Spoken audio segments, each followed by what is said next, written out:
Сегодня произведем еще подтяжку ремня генератора. Чуть-чуть снимаем колесо, которое здесь у нас находится. И вот ремень, вот его можно проверить, то есть он у меня чуть-чуть расслабленный. То есть у него иногда он свистит на холодную, особенно когда холодно. То есть как это я произвожу?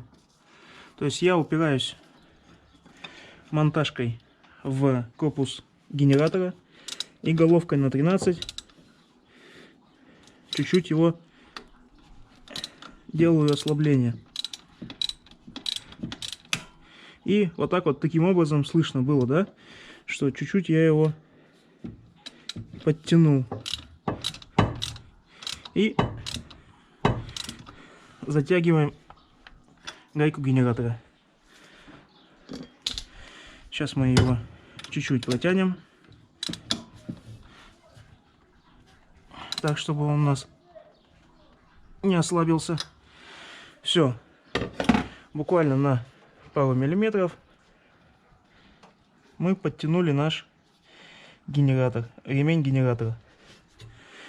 Свистеть в данном случае не будет. Ну, в данном случае мы пробуем завести наш автомобиль и проверить.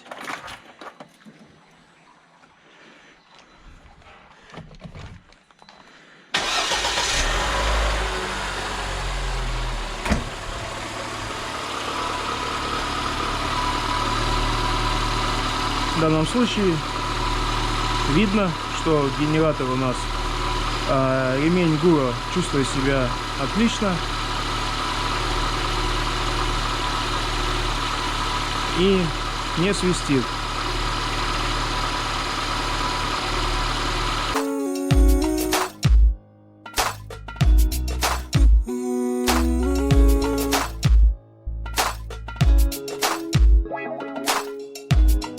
Сейчас таким же образом произведем подтяжку генератора. То есть чуть-чуть ослабляем.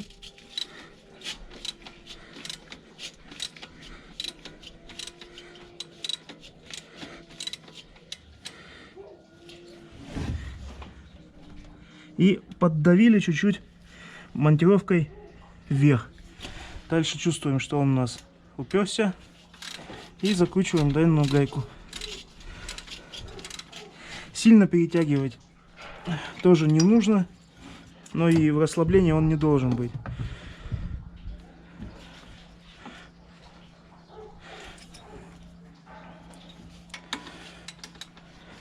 Все, сейчас чуть-чуть мы подтянем.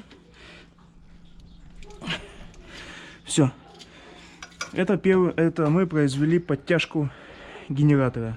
В первом случае был подтяжка насоса ГУРа. Теперь, вот, если видно, мы, получается, видим, что у нас насос подтянутый. Переходим. И здесь видим, что тоже насос у нас натяжки.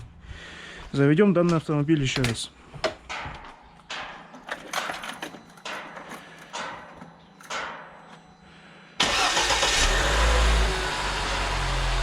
Все, значок аккумулятора не горит, свиста было не слышно. Все, сегодня мы произвели подтяжку ремня насоса ГУРа и генератора. В данном случае ничего сложного, требуется либо ключ-трещотка, головка на 13 и монтировка.